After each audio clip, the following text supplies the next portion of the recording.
Very good morning to all of you and I hope बहुत जोरों शोरों से पढ़ाइयाँ चल रही है। पूरी रात जाग जाग कर पढ़ाई कर रहे होंगे आप लोग। आजकल तैयारियां जोरों शोरों से शुरू हो गई होंगी और आपने अपनी गाड़ी का गियर चौथे गियर से पांचवें गियर में डाल दिया होगा और गाड़ी अब अच्छी स्पीड पे चल रही होगी। और कल हमने ताबड़तोड़ वो 1 घंटे के अंदर बहुत सारी मेहनत की। चार्जेस के अंदर ब्रह्मास्त्र जब हमने चलाया, और शायद आपने जिंदगी में पहली बार, सच बताना, चैट बॉक्स के अंदर, लाइव चैट के अंदर सच बताना, सरस्वती माता की कसम, आपने पहली बार शायद सेक्शन 2 क्लॉज 16 पहली बार उस तरीके से पढ़ा होगा जैसे मैंने आपको पढ़ाया।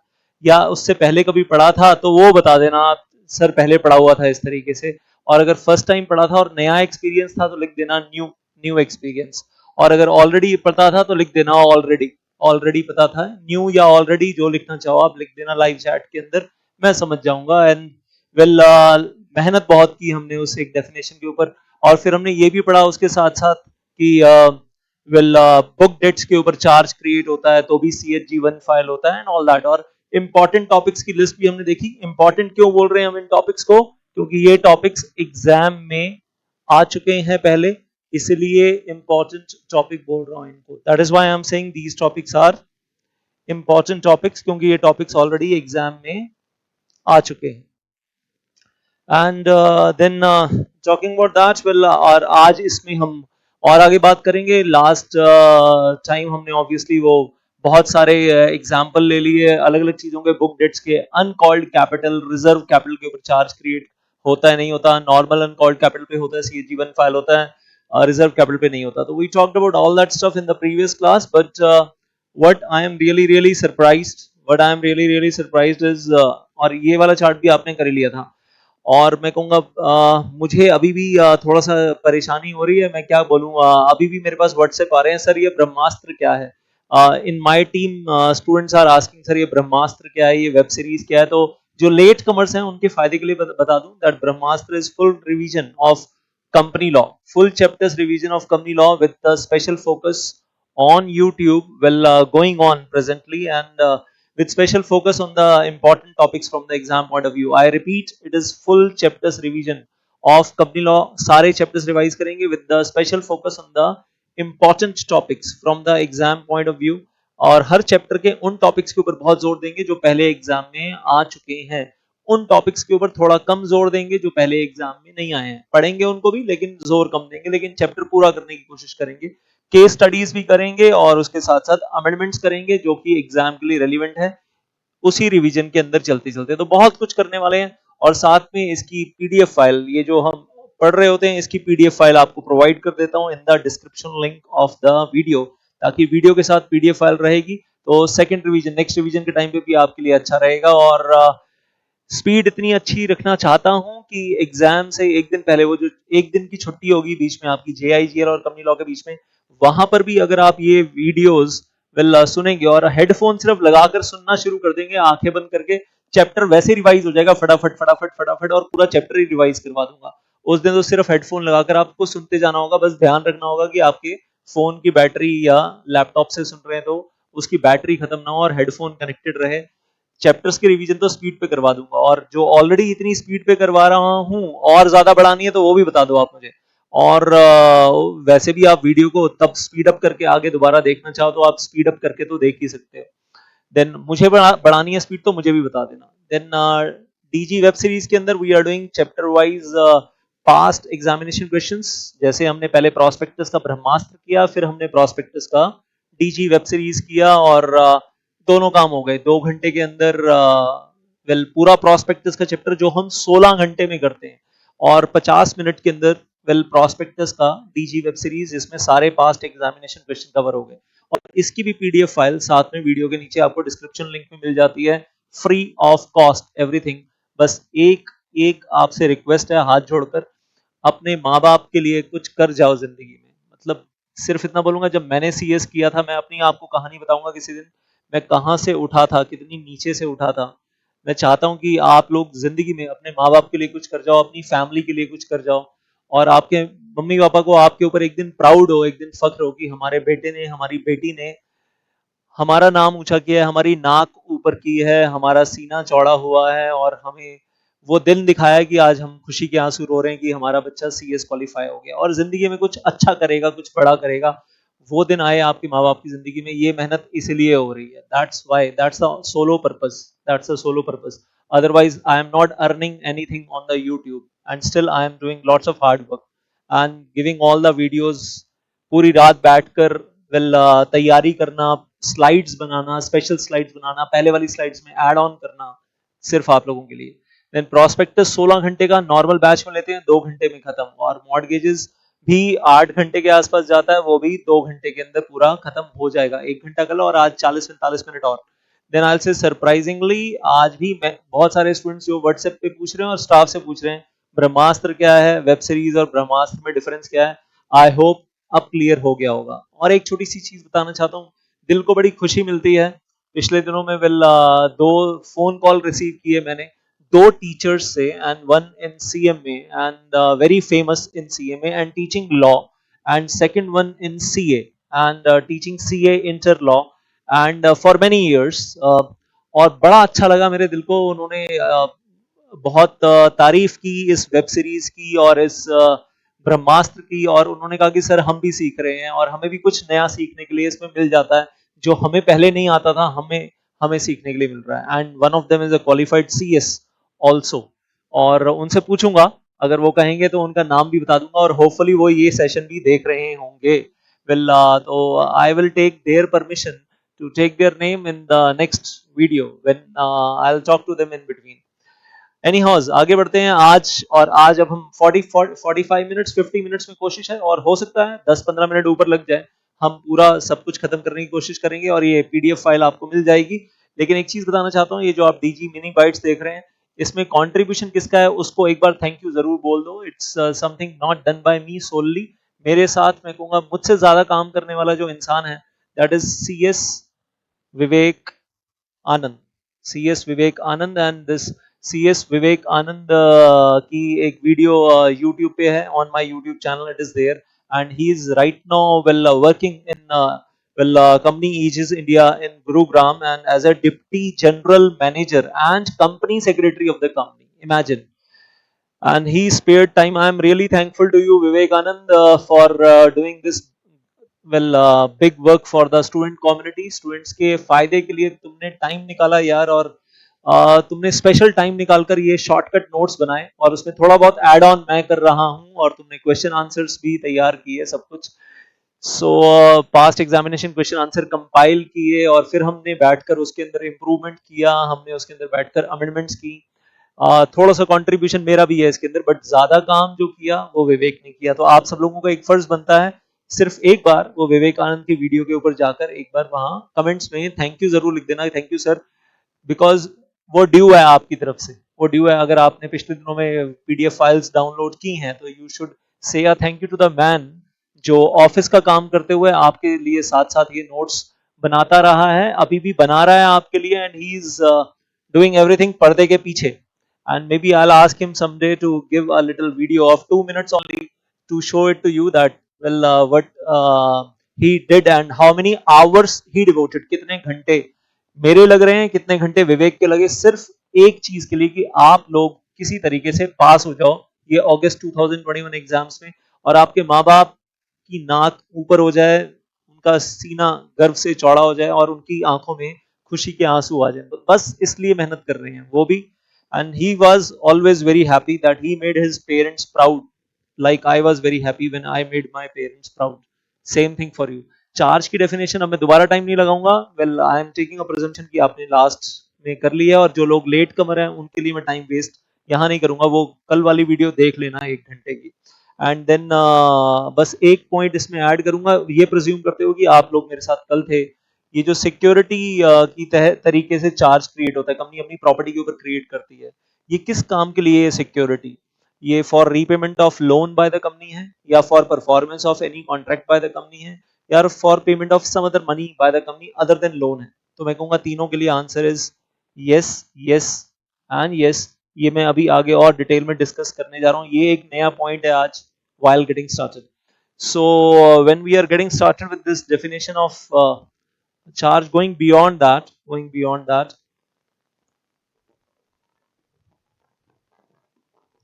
एक छोटा सा सवाल पूछ लूं आगे बढ़ने से पहले, and the question is coming from my side, आपको आंसर देना और लाइव चैट में फटाक से आंसर दे देना फटाफट।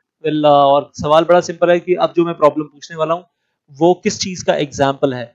इज इट हाइपोथिकेशन और इज इट प्लेज? मॉर्गेज तो नहीं है बट हाइपोथिकेशन है या प्लेज है, वो सोच के बताना। हाँ, मेरा दिल गिरवी रखा है तेरे पास, तो संभाल के रखना। अब ये जो दिल गिरवी रखा है तेरे पास, संभाल के रखना, ये प्लेज है या हाइपोथिकेशन है, ये क्या है? That's a question for you. हाँ जी, मेरा दिल तो खैर कंपनी लॉ के पास गिरवी रखा है, कंपनी लॉ ही दिल में है। हाँ जी, क्या है? सो वेल आई से for me it is always company law, और मेरे लिए तो ये भी बेयर एक्ट है, क्योंकि ये भी बेयर एक्ट है और इसमें भी बेयर एक्ट है और साथ में रूल्स है। तो आई से दिस इज फॉर मी, मेरा दिल तो गिरवी रखा है तेरे पास, संभाल के रखना।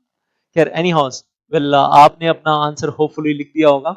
बाकी वो दिल जो है, यहाँ पर दिल का मतलब क्या है? मतलब सेंटिमेंट्स, भावनाएं, भावनाएं गिरवी रखी तो वो तो इनटेंजिबल होती हैं यहाँ। वेल दिल थोड़ा ना निकाल के गिरवी रख दिया, ये पकड़ ले जा, तो यहाँ धड़केगा क्या फिर? एंड धड़कनों में भी तुम हो, कंपनी लॉ। चलो एनी हाउस, मूविंग अहेड, एक एक एग्जांपल और ले लेते हैं, एक एग्जांपल और ले लेते हैं। आंसर मैं नहीं बताऊंगा, मैं एग्जाम में क्वेश्चन नहीं आएगा आप एक्सपेक्ट करो कि सर आंसर बता दो, मैं नहीं बता रहा आंसर, आपका जो भी सोच रहे हो वो सही है।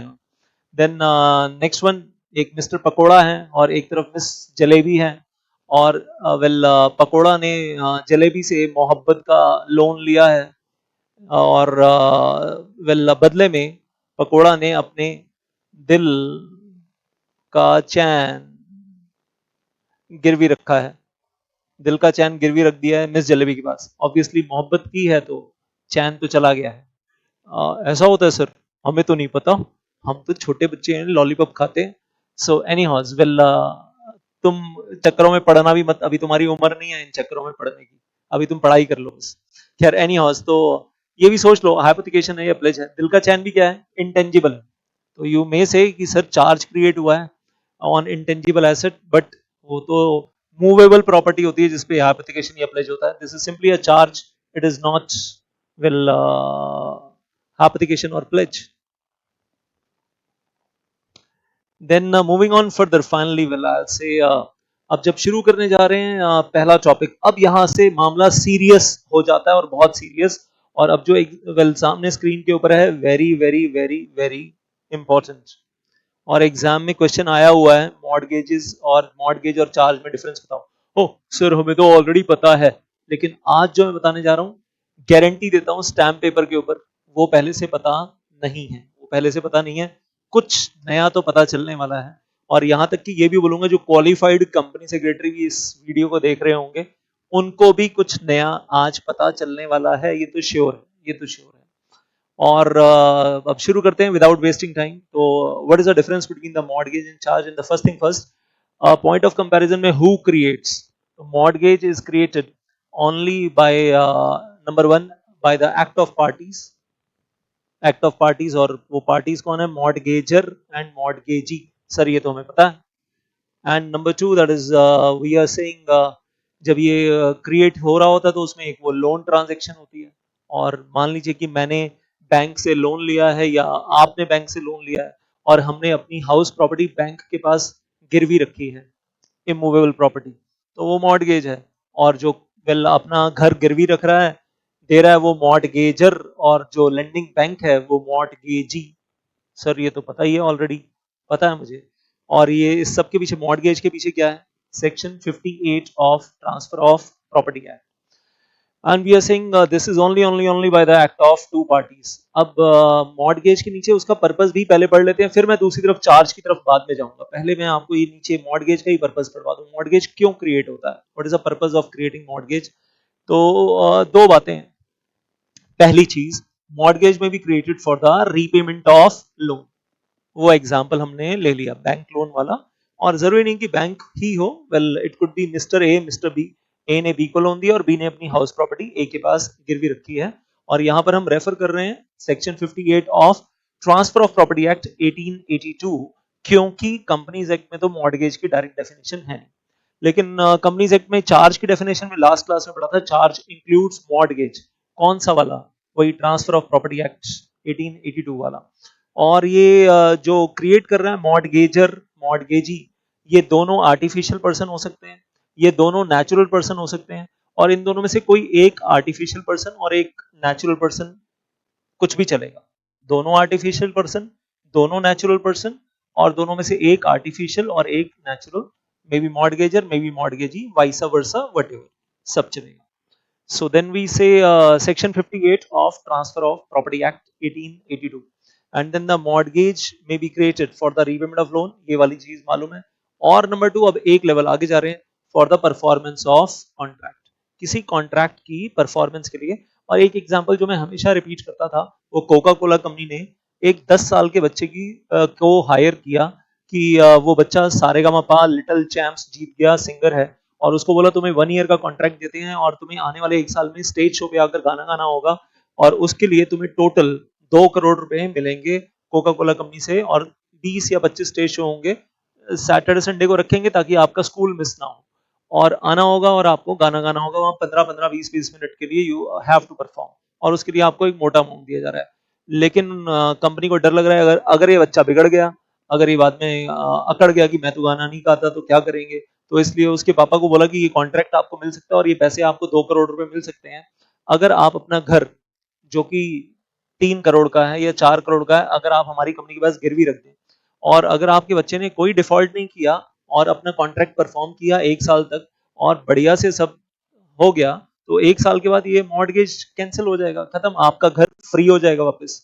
तो पापा मान जाते हैं, उनको कॉन्फिडेंस है कि मेरा बेटा मेरा घर नहीं बिकवाएगा और हमारे सर के ऊपर जो छत है वो नहीं जाएगी। तो the house is given as mortgage by father of that boy to Coca Cola company for the performance of contract. Just an example, you can create an number of examples for this. अब आ जाओ दूसरी तरफ, दिमाग एक level अब ऊपर लेकर जाएंगे, अब ऊपर लेकर जाएंगे। We are saying charge may be created either by the act of two parties, by the act of two parties, this is number 1 situation, or by the operation of law, this is situation 2, by the act of two parties, or well that is by operation of law। और इसके नीचे वाला point भी पढ़ लीजिए, उसके बाद analysis. हम कहते हैं the charge is created only for the recovery of some money but other than loan. ये शब्द बड़े important, recovery of some money other than loan, loan नहीं होना चाहिए लेकिन पैसे की रिकवरी के लिए, परफॉर्मेंस ऑफ कॉन्ट्रैक्ट के लिए नहीं है। So it is not created for the performance of contract. और ये सारी बातें कहां से लेकर आ रहा हूं चार्ज के बारे में? Section 100 of transfer of property act. मतलब इनिशियली तो हम वहां से उठा रहे हैं, ये कंपनी लॉ की चार्ज की डेफिनेशन नहीं है, ये ट्रांसफर ऑफ प्रॉपर्टी एक्ट में जो चार्ज की डेफिनेशन है ये वो है, ये जो ऊपर वाले टॉप 2 पॉइंट्स हैं, ये वो नहीं है जो लास्ट क्लास में बहुत डिटेल में पढ़ा था, ये वो नहीं, ये तो ट्रांसफर ऑफ प्रॉपर्टी एक्ट जो समझा रहा है ये वो है, ये टॉप 2 पॉइंट्स ओवर देयर।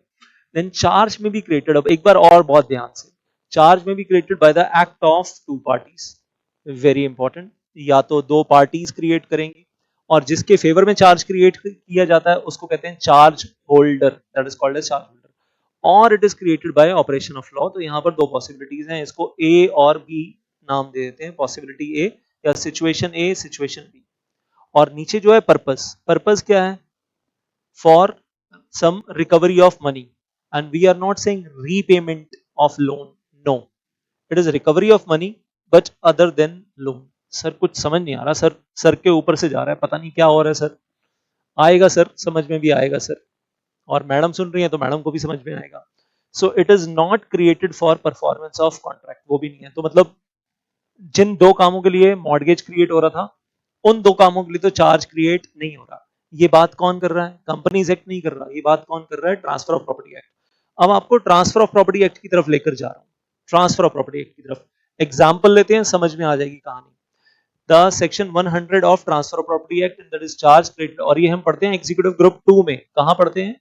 ईबीसीएल के पेपर में, ट्रांसफर ऑफ प्रॉपर्टी एक्ट के चैप्टर में पढ़ते हैं, वहां पर लास्ट में आता है, बिल्कुल एंड में, एंड पार्ट में। Charge created by the act of two parties and that is section 100। Example ले रहा हूं, आप चेंज भी कर सकते हो।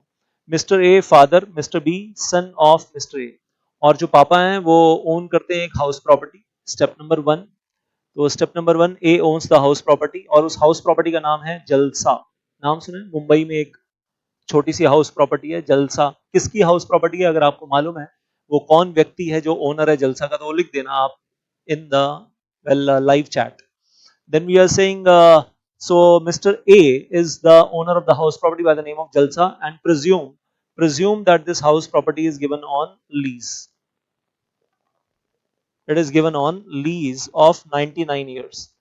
99 साल का लीज एग्रीमेंट बनाकर दी हुई है, और मंथली रेंट आता है वहां से 1 करोड़ रुपए पर मंथ। बड़ा सा बंगलो है उसका, 1 करोड़ मुंबई में है, 1 करोड़ रुपए पर मंथ रेंट आता है, कोई बहुत बड़ी चीज नहीं है।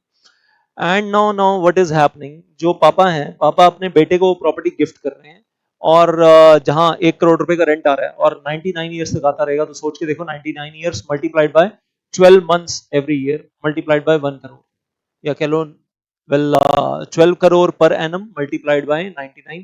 तो सीधा सीधा 100 से मल्टीप्लाई कर दो तो 1200 करोड़ में से 99 माइनस कर दो, 1101 करोड़ की बात हो रही है यहाँ पर, 1101 करोड़ की बात हो रही है, या मतलब जो भी कैलकुलेशन आएगी, जो भी कैलकुलेशन आएगी। So now then talking about that, well and we are saying, अब उस गिफ्ट डीड में लिखा गया है, गिफ्ट डीड बनी, स्टैम्प पेपर के ऊपर बन रही है, और गिफ्ट डीड को रजिस्ट्रेशन एक्ट में रजिस्टर करवाना कंपलसरी होता है। Section 17 subsection 1 clause A of registration act, gift deed को रजिस्टर करवाना कंपलसरी होता है। उसमें क्या लिखा है? कोवेनेंट है। कोवेनेंट का मतलब टर्म्स एंड कंडीशंस है कि ये जो बी है, ये जो बी है सन ऑफ ए, वो सोलो ओनर होगा उस प्रॉपर्टी का, क्योंकि प्रॉपर्टी पापा ने गिफ्ट की है बेटे को। लेकिन उसके साथ साथ एक कंडीशन लगा दी है, और वो क्या? सब्जेक्ट टू द कंडीशन कि बी के पास जो रेंटल इनकम आ रही है हर महीने, उसका 50% वो अपनी मम्मी को देगा। मतलब मिस्टर ए की वाइफ को। आई होप समझ रहे हैं, बी की मम्मी मतलब ए की wife. I hope same lady है, दो लेडीज नहीं है।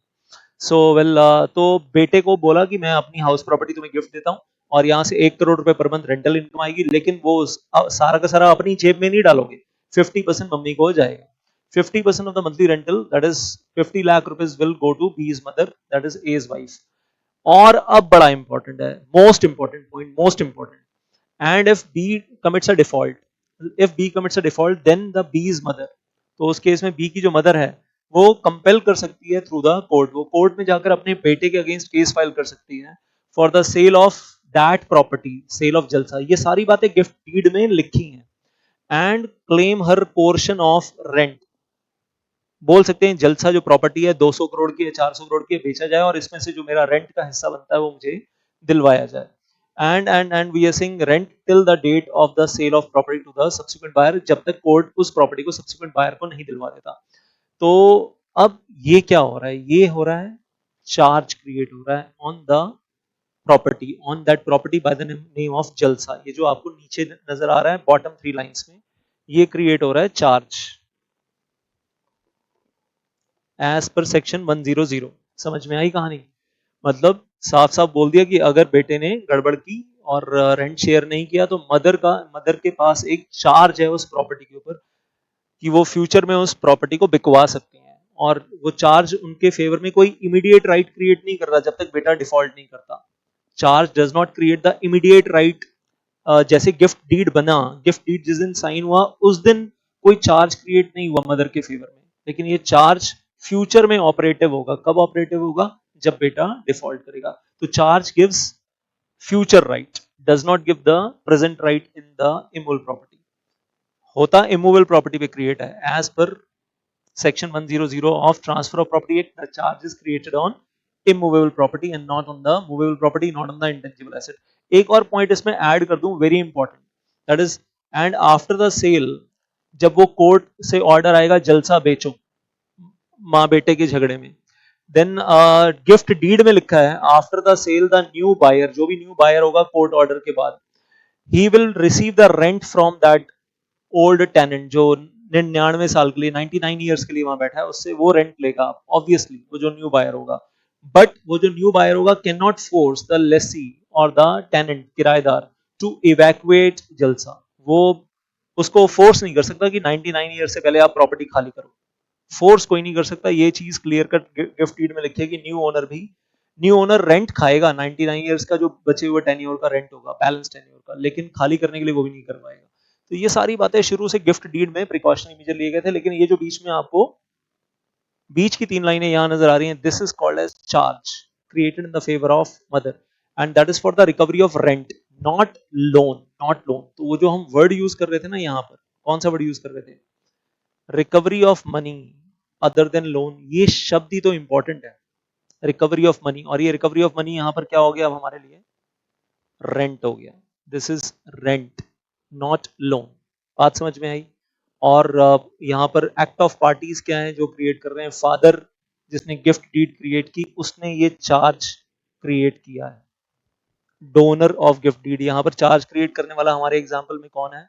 अब ये लेंडर और बोरोवर नहीं है, कॉन्ट्रैक्टिंग पार्टीज नहीं है, डोनर है यहाँ तो, जिसने गिफ्ट डीड बनाई, डोनर ऑफ गिफ्ट डीड, उसने गिफ्ट डीड में ही ये चार्ज क्रिएट कर दिया। एग्जाम्पल समझ में आ गया सबको?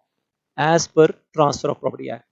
And then we say charge created by operation of law का क्या मतलब है? तो यहाँ एक बड़ा सिंपल एग्जांपल है, बोनस एक्ट, जिसमें एम्प्लॉयर के ऊपर लायबिलिटी है, एम्प्लॉइज को बोनस देना होता है, मिनिमम 8.33%, मैक्सिमम 20%, ग्रेचुटी देनी होती है, वो आपको मालूम ही है, और कितना इनकम टैक्स से एग्जम्प्ट है सब पता है आपको।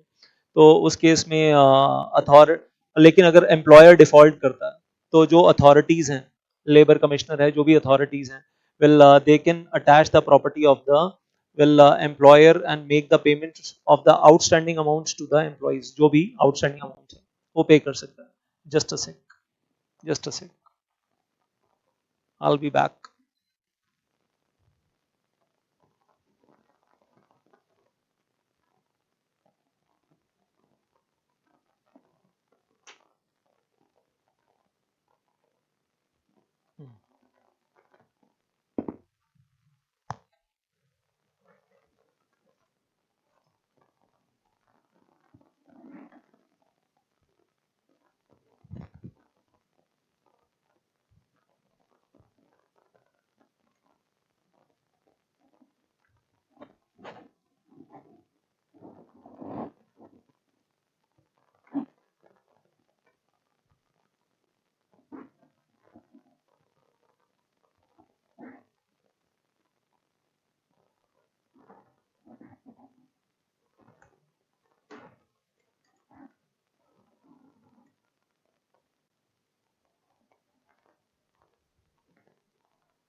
हाँ जी, I am back now once again and I tell you one thing, it is very difficult these days. Light चली जाती है and then you are on your own in the studio without much support from the staff these days. Earlier days in the institute, the support used to be there। anyhow, without wasting time, moving on further, आगे बढ़ते हैं। तो हम बात कर रहे थे कि डिफॉल्ट किया एम्प्लॉयर ने। Now in this case, bye operation of law, bonus act, gratuity act, they create a charge on the factory of employer, on the building of employer, and वो लोग जो लेबर कमिश्नर वगैरह हैं, जो भी authorities हैं, they can sell that factory of employer and pay the bonus and the gratuity to the employees, जो भी उनका आउटस्टैंडिंग अमाउंट है। तो ये भी चार्ज है, but that is created by the law. And यहाँ सारी बातें अब जो चल रही हैं, that is as per the transfer of property act, not as per companies act.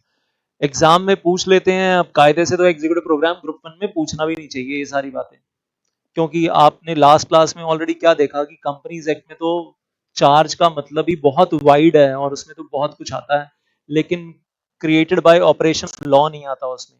Company जब खुद चार्ज क्रिएट करती है अपनी प्रॉपर्टी पे खुद, वही वाला चार्ज होता है जिसके लिए CHG 1 फाइल करना होता है।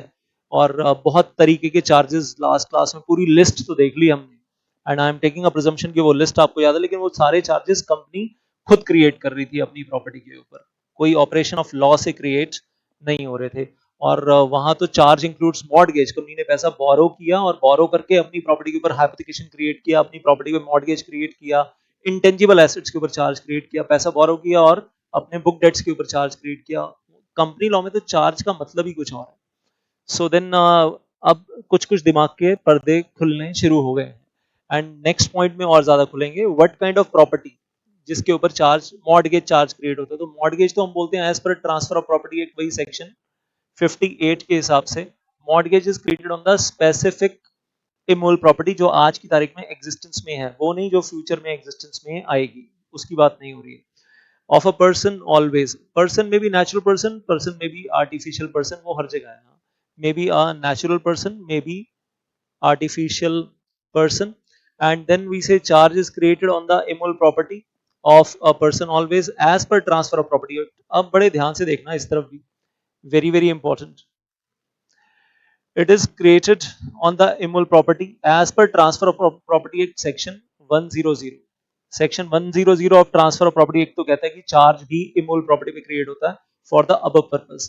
यहां तक अभी तक जो पढ़ा आपने, यहां तक ये सब ट्रांसफर ऑफ प्रॉपर्टी एक्ट के हिसाब से पढ़ा।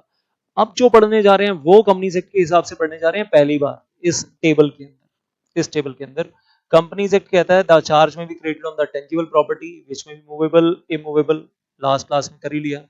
एंड हाइपोथिकेशन पे भी प्लेज के लिए फॉर्म 1 सीएचजी 1 नहीं जाता। Then intangible property, patent, copyright, trademark, goodwill, book debts, uncalled capital, सबके लिए चार्ज क्रिएट होता है। Then going on further the rights, well clear हो गया ना अभी कि दोनों तरफ क्या फर्क है। और अब एक बहुत बड़ा फर्क चार्ज और चार्ज के बारे में ही बोल दूं। कंपनीज एक्ट में चार्ज और ट्रांसफर ऑफ प्रॉपर्टी एक्ट में चार्ज, ये भी दो डिफरेंट चीजें हो गई, समझ में आ गया आपको। ट्रांसफर ऑफ प्रॉपर्टी एक्ट में जो चार्ज है may be by the act of parties, may be by operation of law. Companies act में जो चार्ज है only by the company, not by operation of law. Transfer of property act में जो charge है that is for the monies other than loan and not for performance of contract.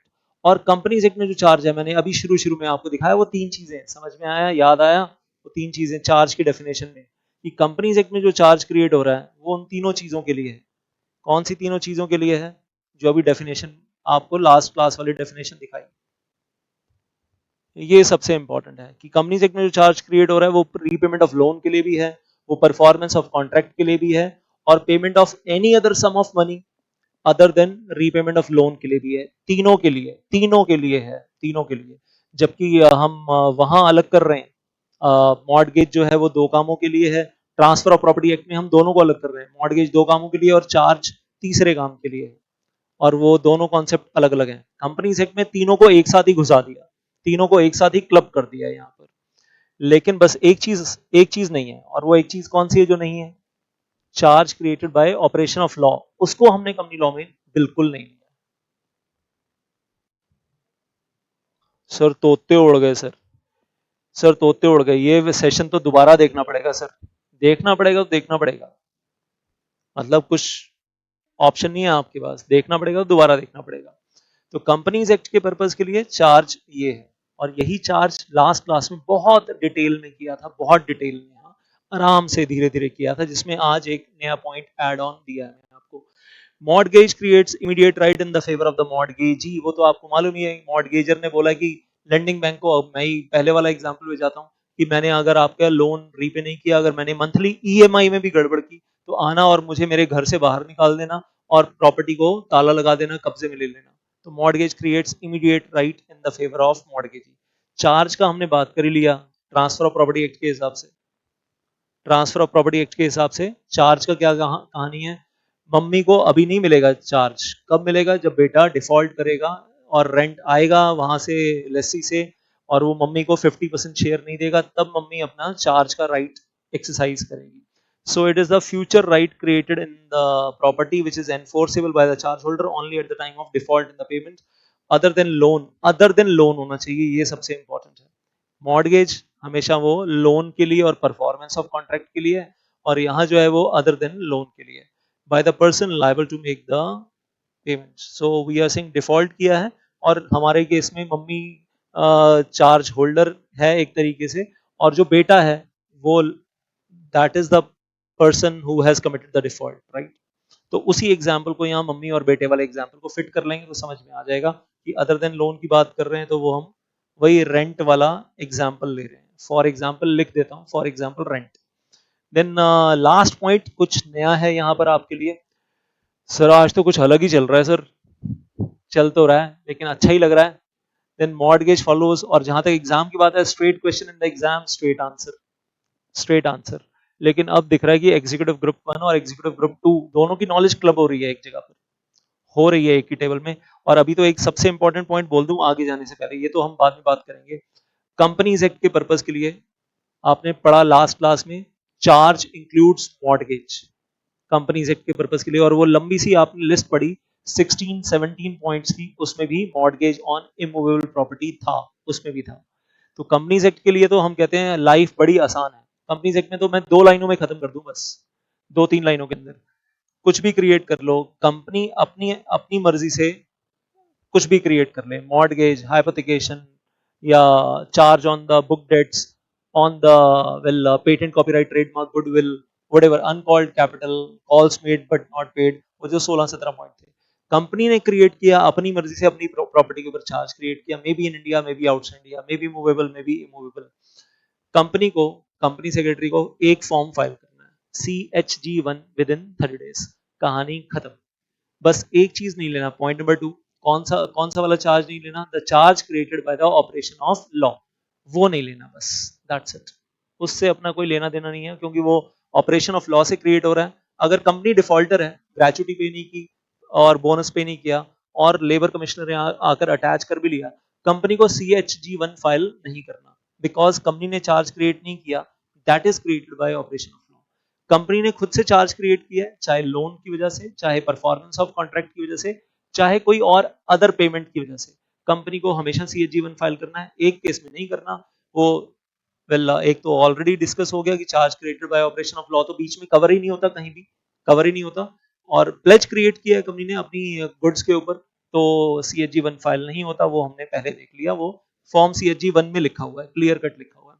बस एक वो ship के केस में, ship को pledge किया है तो CHG1 फाइल होता है। आई होप लास्ट क्लास याद है, और अब क्लैरिटी बढ़ गई होगी जो मैंने बातें बोली हैं। और वो यूनिवर्सल सेट वाला डायग्राम बहुत अच्छे से दिमाग में बिठा लेना, एक दो बार बना भी लेना अगर दिमाग से स्किप हो रहा हो।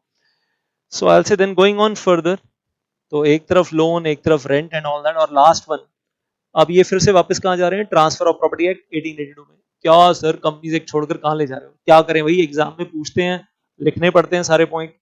Then mortgage follows the property in the hands of the buyer of such property always, whether the buyer has the knowledge about the mortgage or not. अब ट्रांसफर ऑफ प्रॉपर्टी एक्ट में लिखा हुआ है, याद रखना आप भी। आप मान लो आपके पापा कोई नया हाउस प्रॉपर्टी खरीद रहे हैं, खरीदने से पहले ये चेक जरूर कर लेना कि जो सेलर है कहीं वो कुछ छुपा तो नहीं रहा, कहीं उसने उस प्रॉपर्टी के ऊपर बैंक लोन ले रखा हो और मॉर्गेज क्रिएट किया हो, या किसी और से लोन लेकर मॉर्गेज क्रिएट किया हो, मॉर्गेज डीड हो, और वो आपको बता नहीं रहा हो। तो ऐसी प्रॉपर्टी अगर आप खरीदोगे और आपको पता नहीं है कि उस पर पहले से मॉर्गेज है, फंस गए आप, बहुत बुरे फंसोगे, क्योंकि mortgage will follow the property in the hands of new buyer. और कल को वो जो जिससे आपने प्रॉपर्टी खरीदी है, जिससे प्रॉपर्टी खरीदी है, वो तो डिफॉल्ट करेगा, लोन रीपे करेगा नहीं और भाग जाएगा, 9-2-11 हो जाएगा, प्रॉपर्टी बेचकर निकल जाएगा, आपसे पैसे लेकर निकल जाएगा, और लोन भी रीपे नहीं करेगा। उसके बाद वो जो मॉर्गेजी है, जिसके पास प्रॉपर्टी गिरवी रखी है, वो आएगा भागा भागा आपकी हाउस प्रॉपर्टी अटैच करने के लिए, कोर्ट के थ्रू बिकवाने के लिए। बिकेगी प्रॉपर्टी, बिक जाएगी, आप बचोगे नहीं। Mortgage follows the property in the hands of buyer always, always, always, whether the buyer has knowledge about the mortgage or not. Sir ऐसे बुरे फंस सकते हैं, प्रैक्टिकली फंसते हैं लोग, बहुत बुरे फंसते हैं। लेकिन ध्यान रखना आप कभी मत फंसना, और उससे बचने के लिए क्या करना, जो प्रॉपर्टी का रजिस्ट्रार होता है, प्रॉपर्टी रजिस्ट्री ऑफिस में पहले उस प्रॉपर्टी का चेकिंग करवा लेना, किसी एडवोकेट को 10-20 हजार रुपए देकर। जिस एरिया में आप प्रॉपर्टी खरीद रहे हो वहां के प्रॉपर्टी रजिस्ट्रार के यहाँ due diligence of the property करवा लेना, पता चल जाएगा कि उस पर पहले से मॉर्गेज है या नहीं है। क्योंकि होगा तो वो 100% वो मॉर्गेज डीड रजिस्टर करवाना मैंडेटरी होता है, वो हुई होगी।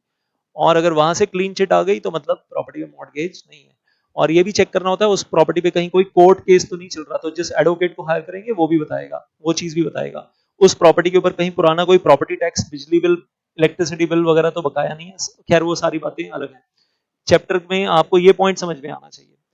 चार्ज के साथ उल्टा, charge can not be enforced against a buyer, innocent buyer, if the innocent buyer has purchased the property without the information about the charge. और मामला अब लोन का नहीं है, वो रेंट का तो हो सकता है लेकिन लोन का नहीं है, इसलिए कहानी अलग है। और ये फिर कहानी किसकी है? कंपनीज एक्ट की नहीं है, ट्रांसफर ऑफ प्रॉपर्टी एक्ट की है, जहां पर प्रॉपर्टी पे चार्ज है for a reason other than loan, other than performance of contract, वो वाला चार्ज है प्रॉपर्टी के ऊपर। ये कंपनीज एक्ट वाला चार्ज नहीं है, ये उतने सारे चार्जेस नहीं है ये। I hope getting that. तो ये जो है ये ट्रांसफर ऑफ प्रॉपर्टी एक्ट वाला चार्ज है। लेकिन इसमें हम बोलते हैं तो बायर बड़ा सेफ है। और बायर क्या सेफ है? अगर बायर को नहीं पता कि जो प्रॉपर्टी मैं खरीद रहा हूँ उसके ऊपर चार्ज है, और वो इनोसेंट है और उसने परचेज कंसिडरेशन पे किया और प्रॉपर्टी खरीद ली, तो प्रॉपर्टी जेन्युइनली उसकी हो गई, हो गई। That's it. Then going on further with that, तो ये एग्जांपल आपकी समझ में आ ही गए हैं।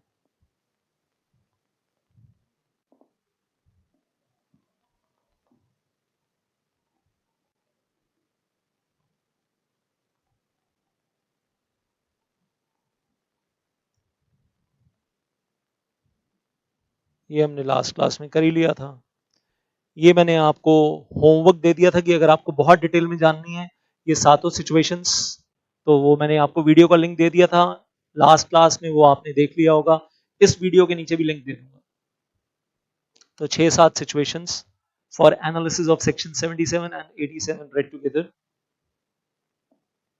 अभी मैं आपको जो लेकर आ रहा हूं इधर, ये डायग्राम भी लास्ट क्लास में कर लिया था कि अगर कंपनी 30 डेज में नहीं करवाती तो चार्ज होल्डर जाकर क्या करेगा, आरओसी के पास एप्लीकेशन फाइल करेगा 30 डेज खत्म होने के बाद। ये भी कर लिया था लास्ट क्लास में।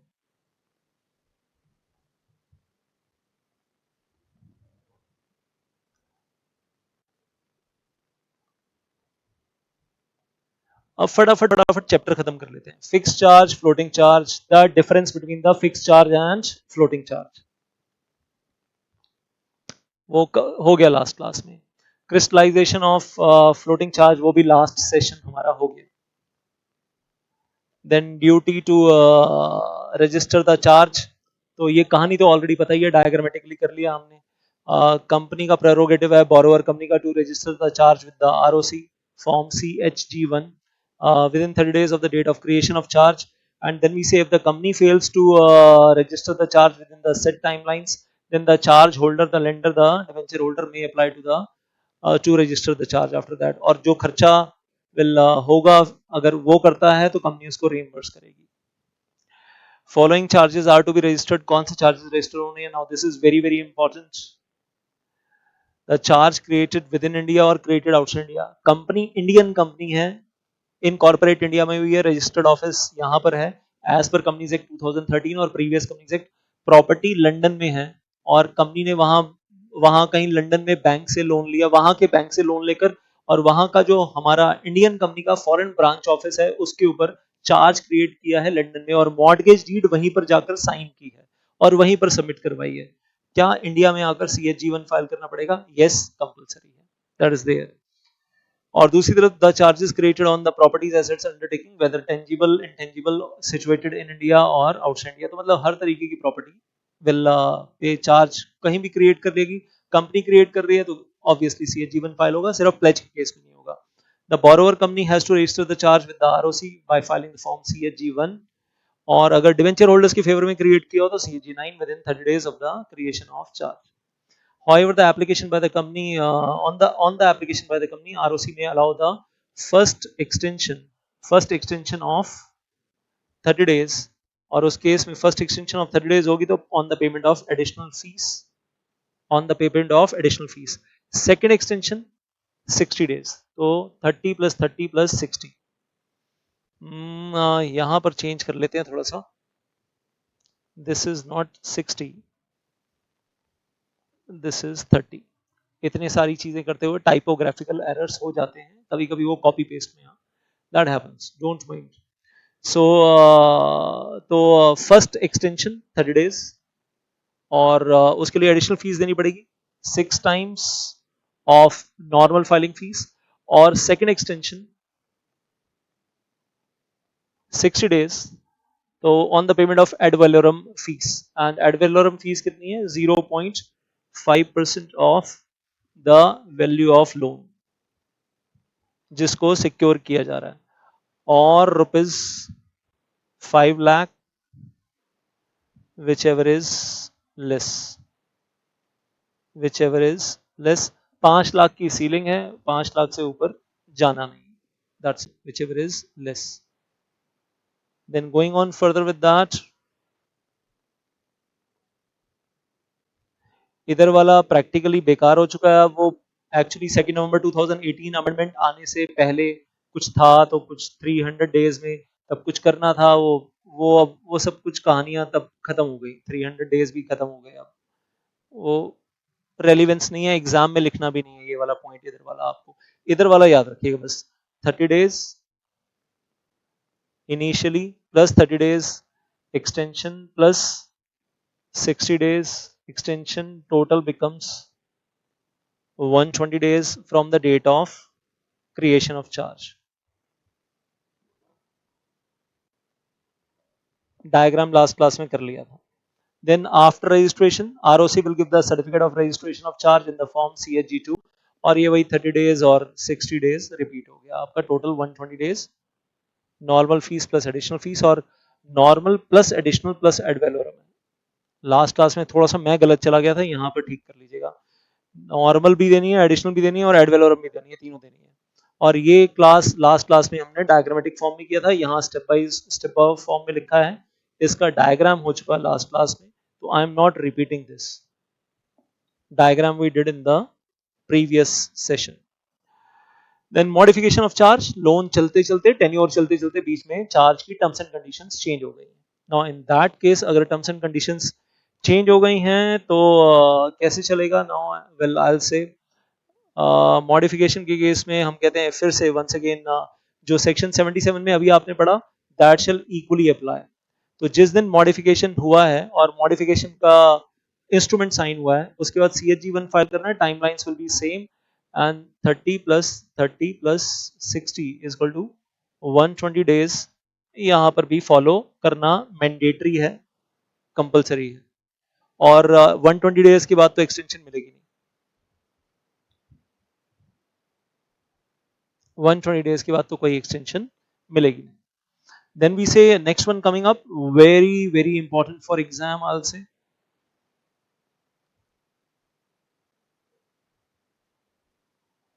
Very important for exam, question आया हुआ है. नोटिस ऑफ चार्ज का मतलब बताइए. और नोटिस ऑफ चार्ज का मतलब क्या है? जिस दिन कंपनी CHG1 फाइल करेगी ROC के पास, और ROC फिर उसको रजिस्टर करेगा, CHG2 इशू करेगा और अपने रिकॉर्ड्स पे लेगा, उसके बाद it is the notice to world at large. यहाँ नोटिस ऑफ चार्ज का मतलब क्या है? दिस इज, इसको हम बोलते हैं constructive notice to the world at large. Constructive notice to world at large कि कंपनी ने अपनी प्रॉपर्टी के ऊपर चार्ज क्रिएट किया है, अपनी पर्टिकुलर फैक्ट्री के ऊपर, लैंड के ऊपर चार्ज क्रिएट किया है, व्हाटएवर, और may be tangible intangible asset whatever.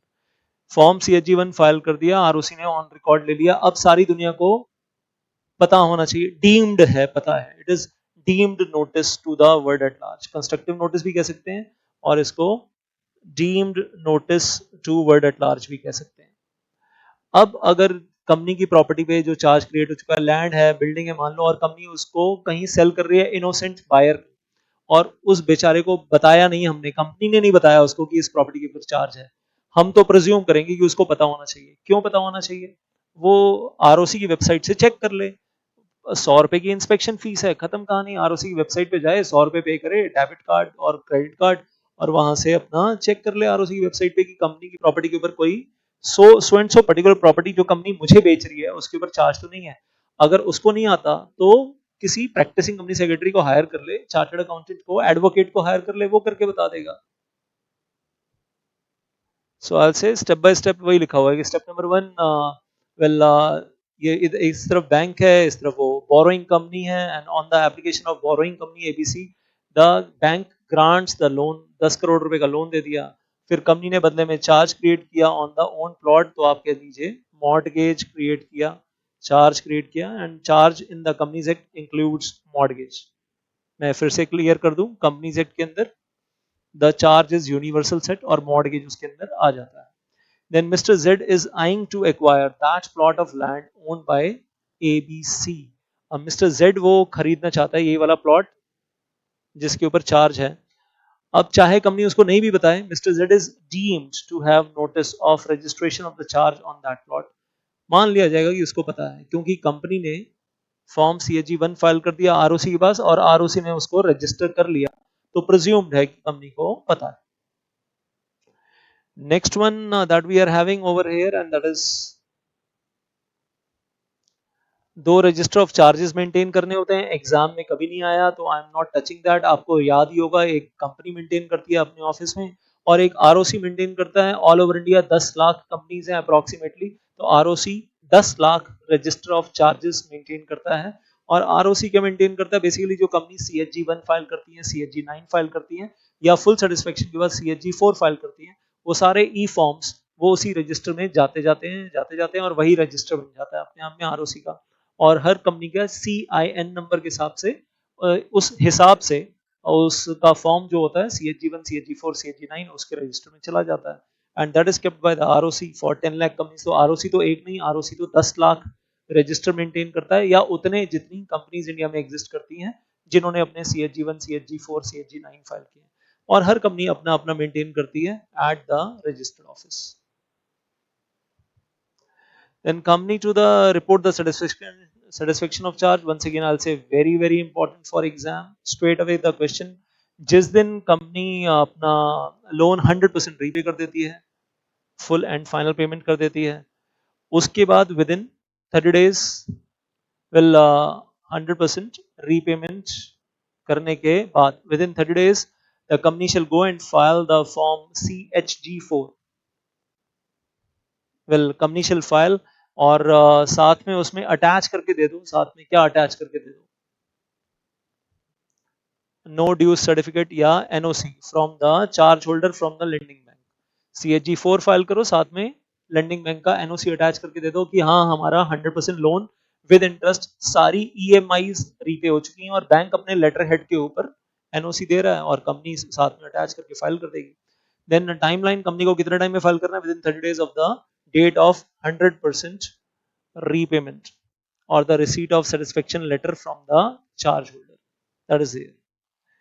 Extension of timeline ये बड़ा इंपॉर्टेंट है, और यहाँ पर एक्सटेंशन ऑफ टाइमलाइन वो 30 days प्लस 30 प्लस 60 नहीं है, यहाँ तो 30 प्लस 270 days एक्सटेंशन है। 270 days extension is equal to 300 days। ROC extension 270 days, total becomes 300 days। तो यहाँ पर ROC आपको 300 दिन तक की भी एक्सटेंशन दे सकता है, और इस 270 दिन के लिए आपको RD के पास नहीं जाना, अभी आपको मिनिस्ट्री ऑफ कॉर्पोरेट अफेयर्स के पास नहीं जाना, अभी ROC कर देगा ये। तो then we are saying after 300 days आपको RD के पास जाना पड़ेगा, 300 दिन के बाद फिर RD एक्सटेंशन देगा। इस केस में RD या MCA वहां एक्सटेंशन दे ही नहीं सकते 120 दिन के बाद। अगर मैं एक बार वहां भी क्लैरिफाई कर दूं वापस, I'll just take 1 minute on that.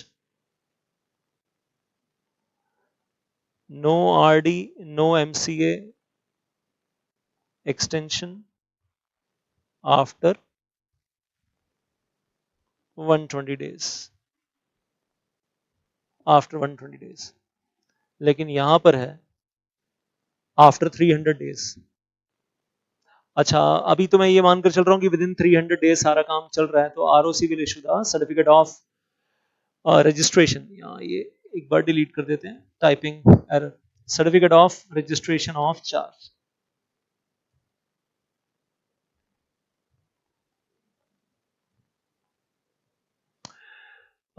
तो certificate of registration of satisfaction of charge CHG 5, company ने फाइल किया CHG 4, बदले में कंपनी को मिला CHG 5, और अब डेज आपके सामने क्लियर, 0 प्लस 30 डेज तक normal fees, up to 300 days normal fees plus additional fees, after 300 days we say, ये चीज अब बड़ी इंपॉर्टेंट है, एड वैलोरम फीस नहीं। RD के पास जाएंगे, RD से एक्सटेंशन लेंगे after 300 days. if you fail to file within 300 days, so then filing of form with the RD for satisfaction of charge, and this is after 300 days। तो after 300 days going to RD, तो उस case में normal fees भी होगी, additional fees भी होगी, और कॉन्डोनेशन fees मतलब माफी की फीस, और वो कितनी होगी, केस टू केस बेसिस, वो तो लॉ मेकर ने लॉ में बताई नहीं। उसमें कोई 0.5% मत लगा देना, हो सकता है 0.5% से भी ज्यादा ले लो, क्या पता। वैसे लेनी तो नहीं चाहिए क्योंकि अब तो लोन 100% रीपे हो चुका है, लेकिन फिर गलती क्यों कर रहे हो आप लोग। सेक्शन 83 आई से नॉट फॉर एग्जाम, मेरे हिसाब से इतना रेलिवेंट है नहीं, बीच में डालने के लिए डाल दिया है, और अब इसमें ज्यादा झमेले में जाऊंगा नहीं, एक लाइन में खत्म करूंगा। कंपनी ने CHG 4 फाइल किया आरओसी के पास, आरओसी ने पूछा लेंडिंग बैंक से कि आपका लोन क्या 100% रीपे हो चुका है, एक बार कंफर्मेशन मांगी, लेंडिंग बैंक ने कहा नहीं नहीं। तो फिर आरओसी ने दोनों डिस्प्यूटिंग पार्टीज को, बोरोइंग कंपनी को, लेंडिंग बैंक को, दोनों को बुला लिया, दोनों को सुना, और अगर ये पता चला कि 100% रीपे हो चुका है तो ROC will issue the memorandum of full satisfaction of charge to the borrowing company. अगर पता चला कि पार्टली रीपे हुआ है और पार्टली अभी बाकी है, मान लो 90% रीपे हो गया, 10% बाकी है, ROC will issue the satisfaction of the certificate of part memorandum of satisfaction to the borrowing company in that case. यही लिखा हुआ है इसके अंदर, ज्यादा डिटेल में अभी नहीं जा रहा हूं अभी। देन रेलिवेंट भी नहीं है। Then intimation of appointment of the receiver और मैनेजर, कंपनी डिफॉल्ट कर चुकी है, लोन टेन्योर चलते हुए कंपनी ने लोन रीपे नहीं किया है, तो उस केस में वेल फाइनली वो जो लेंडर है, lender files the suit, lender files the sorry, lender court के पास जाता है और कोर्ट से ऑर्डर लेता है कि रिसीवर मैनेजर अपॉइंट कर दो। तो लेंडर कोर्ट से परमिशन लेता है कि रिसीवर मैनेजर अपॉइंट कर दो, और अगर लेंडर के पास खुद के पास पावर है लोन एग्रीमेंट में तो खुद से भी अपॉइंट कर सकता है रिसीवर मैनेजर। और जब भी रिसीवर मैनेजर अपॉइंट होगा तो फॉर्म CHG 6 फाइल होगा, और रिसीवर मैनेजर का एक ही काम होता है, वो जो मॉर्टगेज प्रॉपर्टी है जिसके ऊपर भी चार्ज है उसको बेचना, पब्लिक ऑक्शन करना, और वट वहां से पैसा आएगा, लेंडिंग बैंक का पैसा, जो भी चार्ज होल्डर का पैसा है वो उसको पे करना, सरप्लस अपनी रेमनरेशन लेना, और लास्ट में जो सरप्लस बचेगा वो कंपनी को वापस लौटा देना, और टाटा बाय बाय। और जब वो टाटा बाय बाय करेगा कि मेरा काम खत्म हो गया, CHG 6 दोबारा फाइल होगा, और CHG 6 चार्ज होल्डर फाइल करेगा, बोरोइंग कंपनी फाइल नहीं करेगी, क्योंकि चार्ज होल्डर ही वेल अपॉइंट कर रहा है रिसीवर मैनेजर को, या रिसीवर मैनेजर खुद भी फाइल कर सकता है। सेक्शन 86 आपको मालूम ही है, पनिशमेंट चेंज हो गई है, 120 दिन तक अगर फाइलिंग नहीं हुई तो 120 दिन के बाद company will be liable to the penalty of exact 5 lakh rupees, और officer in default is liable to penalty of exact 50,000 rupees. Company के लिए पेनल्टी 5 लाख अगर फॉर्म CHG 1 टाइम से फाइल नहीं किया 120 दिन में, तो 120 दिन खत्म होने के बाद, after 120 days this will be the penalty.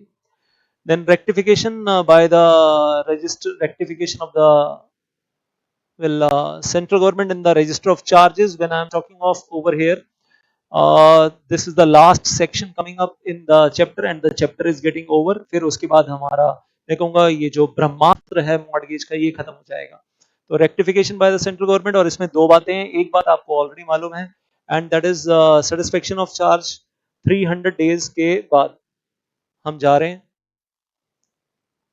After 300 days regarding the satisfaction of charge, ROC extension का टाइम खत्म हो गया, and then the borrowing company और चार्ज होल्डर दोनों एप्लीकेशन फाइल कर सकते हैं to the regional director, application to RD,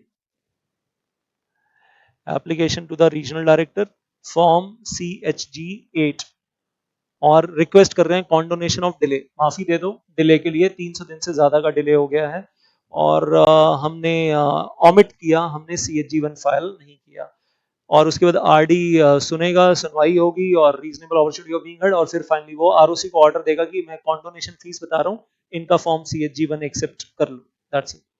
सो बाकी ये सब बीच में चीजें हैं, एक्सीडेंटल है, ड्यू टू सफिशिएंट कॉज है, इनएडवर्टेंस जेन्युइन मिस्टेक थी, गलती से रह गया, मोर देन 300 डेज हो गया, और अगर आप अलाउ कर भी दोगे लेट फाइलिंग तो वेल वेल हम गारंटी देते हैं किसी के ऊपर बुरा असर नहीं पड़ेगा। और बहुत ज्यादा डिटेल में अगर आप मेरे साथ करना चाहते हैं तो वीडियो का लिंक दूंगा इसके नीचे, वो जो लास्ट क्लास में दिया था, और जिन्होंने वो वीडियो देख लिया है उनको तो समझ में आ ही गया कि मैं क्या बोल रहा हूँ, दे ऑलरेडी नो। अगर कुछ नया है यहाँ पर तो आपके लिए ये नया है, और वो क्या है, हमने फॉर्म फाइल किया CHG1, लेकिन उस CHG1 में मिस्टेक्स हैं। फॉर्म CHG1 फाइल किया लेकिन उसमें मिस्टेक्स हैं, या CHG9 फाइल किया उसमें मिस्टेक्स हैं। अब हम उन मिस्टेक्स का रेक्टिफिकेशन करना चाहते हैं, करेक्शन करना चाहते हैं, तो उसके लिए भी application to the RD in the form CHG8 same. मतलब दो काम हो गए, और बीच में ए एंड भी नहीं है, ए और भी है, वेरी इंपॉर्टेंट। दोनों सिचुएशन अलग हैं, दोनों का एक दूसरे से कोई लेना देना नहीं है। और हो सकता है CHG1 CHG9 with in 300 days file किया हो सकता है 300 डेज के बाद फाइल किया और फिर भी गलती हो गई, विद इन 300 डेज भी हो सकता है, आफ्टर 300 डेज भी हो सकता है, लेकिन कुछ गलती हुई है उसमें, मिसस्टेटमेंट है, उसका रेक्टिफिकेशन करना चाहते हैं। RD के पास एप्लीकेशन फाइल करते हैं, रिक्वेस्ट करते हैं, उसको बोलते हैं सर इन एडवर्टेंस से हो गया, गलती से हो गया, सफिशिएंट कॉज और व्हाटएवर। तो RD मे एग्री और RD can pass the order to ROC। हो गई गलती बच्चों से, अलाउ कर दो, कोई बात नहीं, ठीक है। Then the ROC will allow the application after getting the RD order, और अकॉर्डिंगली आपकी रेक्टिफिकेशन अलाउ कर दी जाएगी, या आपको मोर देन 300 डेज का एक्सटेंशन दे दिया जाएगा, एज द केस में भी, एज द केस में भी, या रेक्टिफिकेशन, वो दोनों बातें आ गई। The chapter is over section wise. Once again I am saying, well बहुत ज्यादा टेक्निकल एनालिसिस नहीं किया मैंने, जानबूझकर नहीं किया, क्योंकि मुझे मालूम है कि एग्जाम के लिए जितना रेलिवेंट है हम वो कर रहे हैं। और अभी जो चीज बाकी है हमारा, that is DG web series regarding the satisfaction of charge, which is coming today in the evening। आज शाम को आ रहा है, और उसके अंदर हम सारे क्वेश्चन करने वाले हैं, और इसकी PDF फाइल आपको इसी वीडियो के नीचे आज शाम से पहले पहले मिल जाएगी। You will be getting that. Thank you so much. जय माता दी। All the best. पढ़ते रहिए, पढ़ते रहिए, पढ़ते रहिए। दिन में आजकल 14 घंटे 15 घंटे पढ़िए, एंड आई विल से साथ में चारों सब्जेक्ट्स करते रहिए, थोड़ा थोड़ा थोड़ा थोड़ा। जय माता दी। सी यू इन द इवनिंग। और आज शाम को और बातें करने वाला हूं मैं आप लोगों के साथ, आगे के गेम प्लान को सेट करने के लिए। आगे का गेम प्लान सेट करेंगे। टाइप्स ऑफ कंपनीज को लेकर कुछ टाइम से डिमांड चली रही थी। कुछ बच्चे कह रहे थे सर हम छोटे बच्चे हैं, टाइप ऑफ कंपनीज की वेब सीरीज करवा दो, क्वेश्चन आंसर वो भी हो ही जाए, एक बार सारे खत्म हो जाए। एग्जाम में क्या आए थे, वो फॉरेन कंपनी वाला टेढ़ा सा क्वेश्चन था, एकदम से समझ में नहीं आया। ऐसे और भी टेढ़े मेढ़े क्वेश्चन आए हैं टाइप ऑफ कंपनीज में, तो पहले वो करवा दो। तो आज शाम को बात करेंगे सारी, आगे का पूरा गेम प्लान सेट करेंगे। आपकी जो डिमांड है अभी भी लाइव चैट में लिख दो, और शाम को भी जब मिलेंगे तो आप लाइव चैट में बताना मुझे। मेरा व्हाट्सएप नंबर आप लोगों के पास है, आप उस पर भी आप अपना टॉपिक बता दो, मैं वो भी देख लूंगा एक बार। और जिनके पहले नहीं देख पाए हूं तो मैं बता दूं, मैं बहुत सारे व्हाट्सएप देख रहा हूं आजकल, बहुतों का रिप्लाई कर रहा हूं, कुछ का नहीं भी कर पा रहा हूं। भर भर के व्हाट्सएप मैसेजेस आ रहे हैं, तो आई एम रियली सॉरी, कहीं ना कुछ छूट भी जाता है। और वो बच्चे भी दिसंबर 2021 जिनका एग्जाम है वो भी व्हाट्सएप कर ही रहे हैं, जो मुझसे वैसे भी क्लासेस ले रहे हैं, they are also doing WhatsApp in any case. और कुछ बच्चे पूछ रहे थे सर, वेल ऐप के अंदर वो ई बुक वगैरह का कहीं कुछ प्रॉब्लम आ रहा है, कुछ कुछ वेल मोस्टली बच्चों की ओपन हो गई, एक दो बच्चों की ई बुक में कुछ इशू भी आया है, तो वो टेक्निकल टीम से बात करें। वो ऐप के अंदर आपको टेक्निकल टीम के नंबर्स दिए हुए हैं, make a phone call to them and they will help you out with the e book facility and all that. Don't worry about all that stuff, don't worry at all. So see you in the evening 5 o'clock। Thank you so much. जय माता दी।